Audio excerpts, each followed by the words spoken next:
अगर बच्चों आप भी अपनी लाइफ में अपने गोल को अचीव करना चाहते हो तो उसके लिए सबसे पहला जो स्टेप है वो है प्लानिंग। क्योंकि विदाउट प्लानिंग जब हम अपने काम को स्टार्ट करते हैं तो स्टार्ट तो कर सकते हैं, लेकिन जो आने वाली प्रॉब्लम्स होती है उसको हम टैकल नहीं कर पाते। क्योंकि बच्चों प्लानिंग जो है हमारी कामयाबी का पहला स्टेप होती है। इससे क्या होता है कि हम आने वाली जो प्रॉब्लम्स होती है डिफरेंट टाइप की, उसे आसानी से टैकल कर सकते हैं। तभी बच्चों कहा जाता है a goal without a plan is just a wish. It's mean कि जो हमने अपना गोल सेट किया है उसे हम विदाउट प्लान अचीव नहीं कर पाते, बस वो हमारे लिए एक विश बन के रह जाती है, हमारी एक डिजायर बन के रह जाती है। तो इसलिए बच्चों आज का जो लेसन है वो इसी टॉपिक के ऊपर डिपेंड करता है। तो आज का जो हमारा लेसन है बच्चों वो है हमारा चैप्टर नंबर 9, जिसका नाम है प्लानिंग एंड सस्टेनेबल डेवलपमेंट, यानी कि भारत के संदर्भ में नियोजन और सतत पोषणीय विकास। तो ये लेसन जो है वो आपको इंडिया के कॉन्टेक्स्ट में बताएगा, जानकारी देगा। यहाँ पर आप एक चीज को अच्छे से समझ लीजिए, क्योंकि ये जो सारे टॉपिक आएंगे इसके अंदर वो इकोनॉमिक डेवलपमेंट से जुड़े होंगे, यानी आर्थिक विकास से।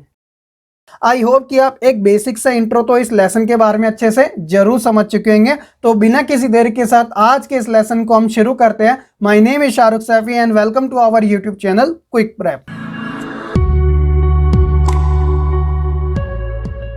देखिए बच्चों, चैप्टर को शुरू करने से पहले आपको इन्फॉर्मेशन दे दूं, जो आपका चैप्टर नंबर 8 था मैन्युफैक्चरिंग, वो कंप्लीटली डिलीटेड है सेशन 2020 और 21 के लिए। अगर आपको सिलेबस के रिगार्डिंग कोई डाउट है तो आई बटन में आपको वीडियो का लिंक मिल जाएगा, आप देख सकते हैं। ज्योग्राफी का अलग से ऑलरेडी बता रखा है। अगर आपने सिलेबस को देख रखा है तो वेल एंड गुड है।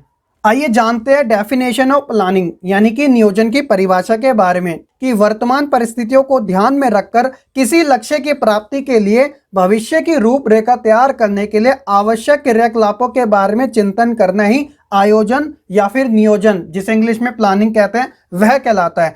अब देखिए, इस मीनिंग को मैं एक एग्जाम्पल के सहारे से समझाता हूँ। अभी आपका नवंबर एंड चल रहा है और आने वाला जो समय है वो आपका फाइनल ईयर एग्जाम का है, जो कि अप्रैल या फिर मार्च के महीने का होता है, ये आप अच्छे से जानते हो। तो अब क्या करते हैं बच्चे, आप की एक प्लानिंग बनाते हो कि मुझे किस टॉपिक के ऊपर, किस सब्जेक्ट के ऊपर अपना ज़्यादा फोकस करना है। तो ये जो सिचुएशन है वो आपकी प्रेजेंट टाइम की है, और आप जो अपना गोल तैयार कर रहे हो वो आने वाले समय यानी बोर्ड एग्जाम के लिए या फाइनल एग्जाम के लिए कर रहे हो। तो ये जो चीज़ आप कर रहे हो यही तो आपकी प्लानिंग कहलाती है। सिंपल सी भाषा है, कोई इसके अंदर रॉकेट साइंस जैसी बात नहीं है, ठीक है। अब यहां पर हम बात करते हैं इनके अप्रोचेस के बारे में, यानी कि नियोजन के जो उपागम है वो कौन कौन से है। तो यहां पर मैं आपको बता दूं, दो प्रकार के इस वाले लेसन के अंदर बात की गई है। तो पहला जो है वो है खंडीय नियोजन और दूसरा जो है वो है पारदेशिक नियोजन। बच्चों आप अपने माइंड में ये जरूर ध्यान रखना कि जिस लेसन के बारे में हम पढ़ रहे हैं वो भारत के संदर्भ में आर्थिक विकास की बात कर रहे हैं। तो ये जो हमारी प्लानिंग है ना,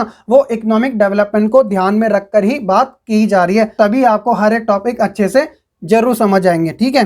तो बच्चों यहाँ पर मैंने आपके लिए डिफरेंट वाला बॉक्स बना रखा है ताकि आप दोनों ही टॉपिक के बारे में अच्छे से समझ सके। तो सबसे पहले हम बात करते हैं खंडीय नियोजन के बारे में। तो खंडीय का मतलब क्या होता है, ये उस बारे में बात कर रहे हैं जो ऑलरेडी खंड में बटा हो। तो यहाँ पर बात कर रहे हैं हम अर्थव्यवस्था की, यानी कि इकोनॉमिक की। तो अर्थव्यवस्था के जो विभिन्न सेक्टर हैं, जैसे एग्जाम्पल के तौर पर कृषि, सिंचाई, विनिर्माण, ऊर्जा निर्माण, परिवहन, संचार, सामाजिक सेवाएं इत्यादि, इनके विकास के लिए कार्यक्रम को बनाना और साथ ही उन्हें लागू करना खंडीय नियोजन का पहला उद्देश्य है। और वहीं जब बात करते हैं हम पारदेशिक नियोजन की, तो पारदेशिक का मतलब होता है बच्चों किसी एरिया के बारे में बात की जा रही है। तो भारत के संदर्भ में सभी क्षेत्रों का एक समान आर्थिक विकास करना पारदेशिक नियोजन कहलाता है। इसके पीछे कारण ये है कि जो भारत के अंदर जो क्षेत्र है ना, उनका जो विकास का वितरण है वह असमान है। इसका मैं एग्जांपल आपको दे देता हूं। जब हम बात करते हैं सिटी के बारे में, दिल्ली, मुंबई, कोलकाता, चेन्नई, इसका जिक्र पहले भी आ चुका है।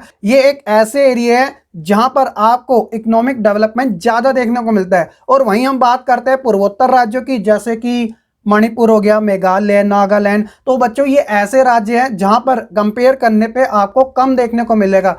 135 करोड़ वाला भारत, जिसके अंदर 28 राज्य और 9 केंद्र शासित प्रदेश बटे हुए हैं, उसके अंदर जो विकास है क्षेत्रों का वह इक्वल नहीं है। कहीं पर तो सबसे ज्यादा है, कहीं पे मीडियम लेवल पे है, तो कहीं पर लो लेवल पे है। तो इन सभी लेवल को इक्वल लाना पारदेशिक नियोजन का उद्देश्य है। तो आई होप आप खंडीय और पारदेशिक दोनों के बारे में अच्छे से जरूर समझ चुकेंगे। अगर आपको ये कॉन्सेप्ट अच्छा लगा हो तो प्लीज आप वीडियो को लाइक करना बिल्कुल ना भूलिएगा, साथ ही आप फीडबैक भी हमें जरूर दीजिएगा।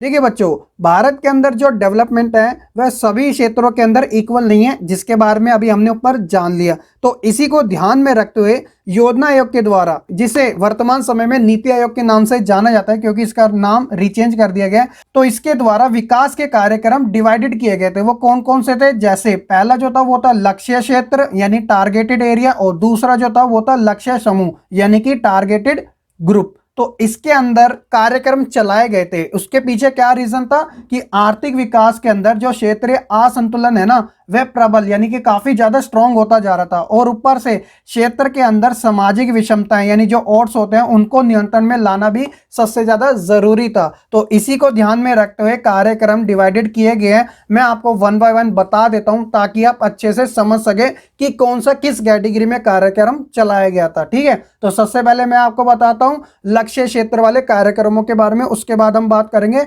लक्ष्य समूह कार्यक्रम के बारे में। ठीक है, तो लक्ष्य क्षेत्र कार्यक्रम में कौन कौन से आते हैं? जैसे कि कमान नियंत्रण क्षेत्र विकास कार्यक्रम, दूसरा है सूखा प्रभावित क्षेत्र विकास कार्यक्रम, तीसरा पर्वतीय क्षेत्र विकास कार्यक्रम।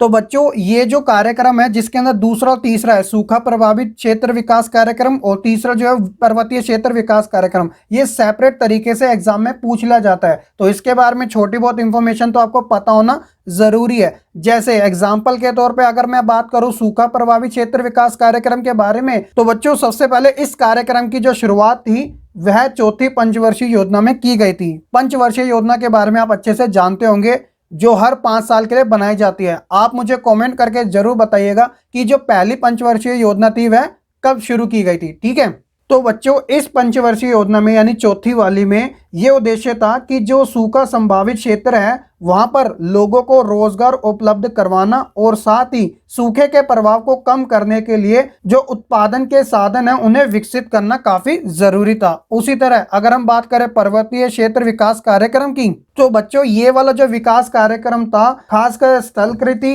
परिस्थिति, सामाजिक और आर्थिक दशाओं को ध्यान में रखकर बनाया गया था।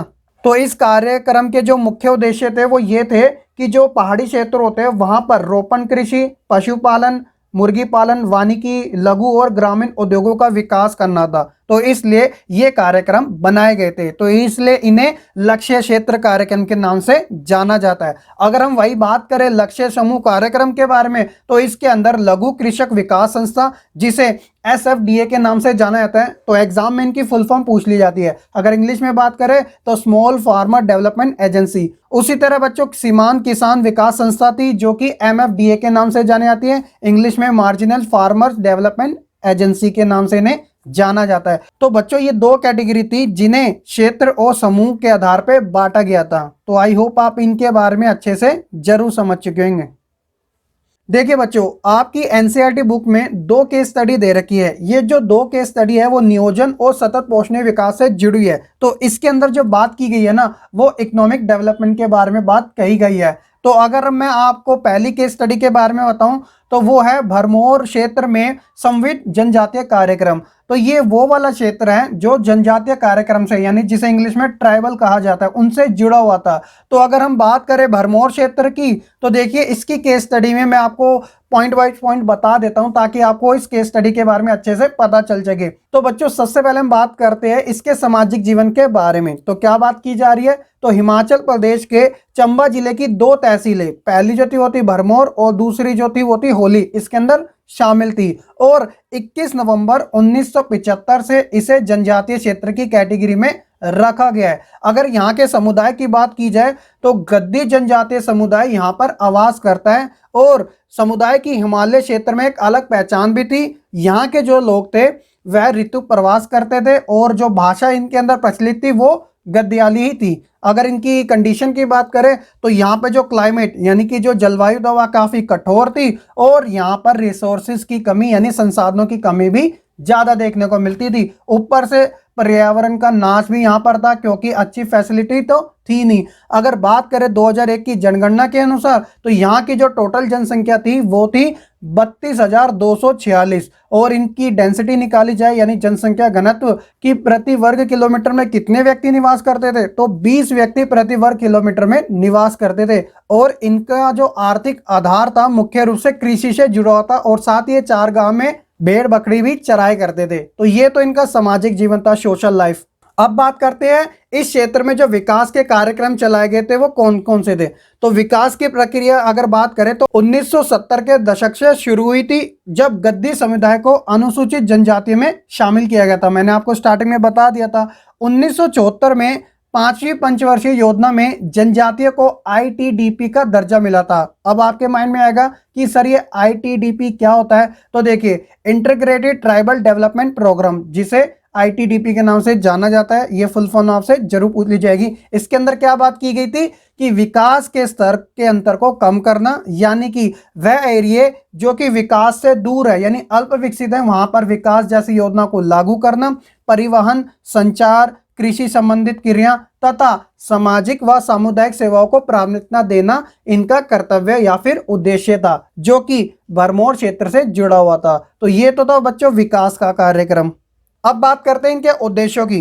तो उद्देश्यों में जो आधारभूत संरचना है जिन्हें बेसिक स्ट्रक्चर कहा जाता है, जैसे विद्यालय, अस्पताल, इनका विकास करना, स्वच्छ जल, सड़क, संचार तंत्र एवं बिजली की उपलब्धता पर ध्यान देना, ऊपर से कृषि के नए एवं पर्यावरण अनुकूल तरीकों को प्रोत्साहित देना और साथ ही पशुपालन के वैज्ञानिक तरीकों को प्रोत्साहित करना इनका उद्देश्य था। तो बच्चों केस स्टडी से जुड़ा भरमौर क्षेत्र के बारे में यह थी जानकारी जो कि जनजातीय कार्यक्रम में शामिल की गई थी। तो आई होप आप इनके बारे में अच्छे से जरूर समझ चुके होंगे। अगर आपका कोई डाउट बनता है तो आप कमेंट हमें जरूर कर सकते हैं ताकि हम आपका रिप्लाई इमीडिएटली दे सकें।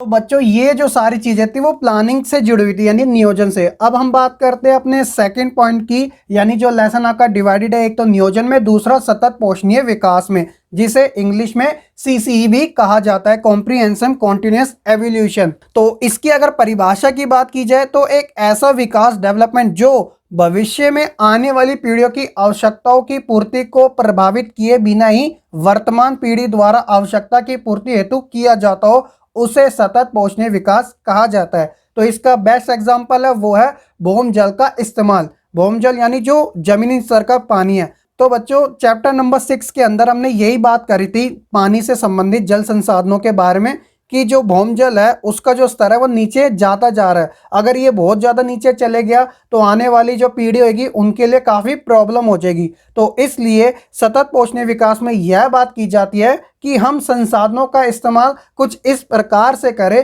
कि आने वाली जो जनरेशन है उनको परेशानी ना हो सके, क्योंकि जो चीज़ें हमें मिली है उसे हमें आने वाली जनरेशन को लौटाना भी ज़रूरी है, जिसके अंदर पर्यावरण, जल, वायु, संसाधन, हर वो चीज आ जाती है जिसका इस्तेमाल आज के समय की जनरेशन कर रही है। तो इसलिए सतत पोषणीय विकास का अर्थ जो है वो कुछ इस प्रकार का है। आई होप आप इसके मीनिंग के बारे में अच्छे से जरूर समझ चुकेंगे। अब हम बात करते हैं कि सतत पोषणीय विकास को बढ़ावा देने वाले उपाय कौन कौन से हो सकते हैं। तो देखिए वो कौन कौन से हैं। सबसे पहला है कि जल प्रबंधन नीति का कठोरता से कार्य करना। इसका कहने का मतलब ये है कि आज के समय जो हमारे पास जल संसाधन, चाहे वो नदियों के माध्यम से, भौम जल के माध्यम से, धरातलीय माध्यम से या फिर समुद्र के माध्यम से जो प्राप्त हुए पड़े हैं, उसका हमें काफ़ी अच्छे तरीके से इस्तेमाल करना है ताकि हमारे लिए आने वाले समय में जल की जो समस्या है वो उत्पन्न ना हो सके। मैंने इसका जिक्र पहले भी कर दिया है कि भारत के अंदर जो अलग अलग क्षेत्र है वहाँ पर जल की समस्याएं उत्पन्न होते रहती है, फिर चाहे वो पानी भरने की हो, पानी पीने वाली हो, नहाने वाली हो, किसी भी टाइप की हो, जल जो है वो काफ़ी कीमती है, उसका ख्याल रखना हमारे लिए ज़रूरी है, क्योंकि पूरे विश्व के अंदर 71% से भी ज़्यादा जो पानी है वह खारा पानी है और सिर्फ मीठा पानी की अगर बात करें तो 3% ही मीठा पानी है। तो इसलिए हमें जो वाटर है उसकी वैल्यू जो है वो काफ़ी ज़्यादा ज़रूरी हो जाती है समझना। दूसरा है कि कृषि और उसके संबंधित क्रियाकलापों को अर्थव्यवस्था के अन्य सेक्टरों के साथ जोड़ना। इसका कहने का मतलब ये है कि भारत के अंदर जो प्राइमरी एक्टिविटी है कृषि, तो उसका जो संबंध है वह सेकेंडरी एक्टिविटी यानी कि उद्योगों से जोड़ना काफ़ी जरूरी हो जाता है, ताकि हम कृषि के अंदर डिफरेंट टाइप की टेक्नोलॉजी लाके जो प्रोडक्शन है उसे काफी ज्यादा तेजी से कर सके और इसका जो लाभ हो वह अन्य सेक्टर को भी हो सके। तीसरा है कृषि के लिए वित्तीय सहायता,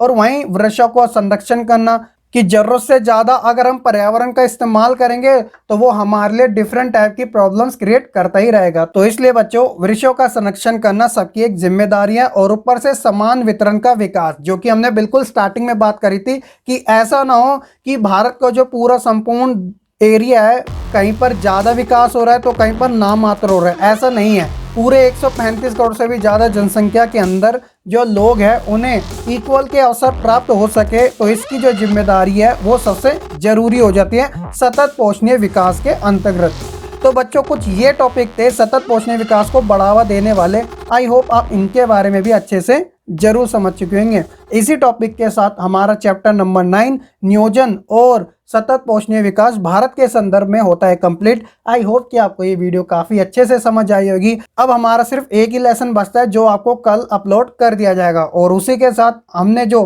10 डेज का चैलेंज लिया था वो भी हमारा कंप्लीट हो जाएगा। ये सब आपके सपोर्ट की वजह से ही हुआ है। तो अगर आपको ये वीडियो पसंद आई हो तो आप वीडियो को लाइक कमेंट शेयर करना बिल्कुल ना भूलेगा। साथ ही चैनल पे नए हैं तो सब्सक्राइब करके बेल आइकन जरूर दबा दीजिएगा। तो चलिए बच्चों, आज की इस वीडियो में इतना ही। मैं मिलूंगा आपको फिर एक नई वीडियो के साथ। तब तक के लिए आप खुश रहे, पढ़ते रहे और ऐसे ही आगे बढ़ते रहे।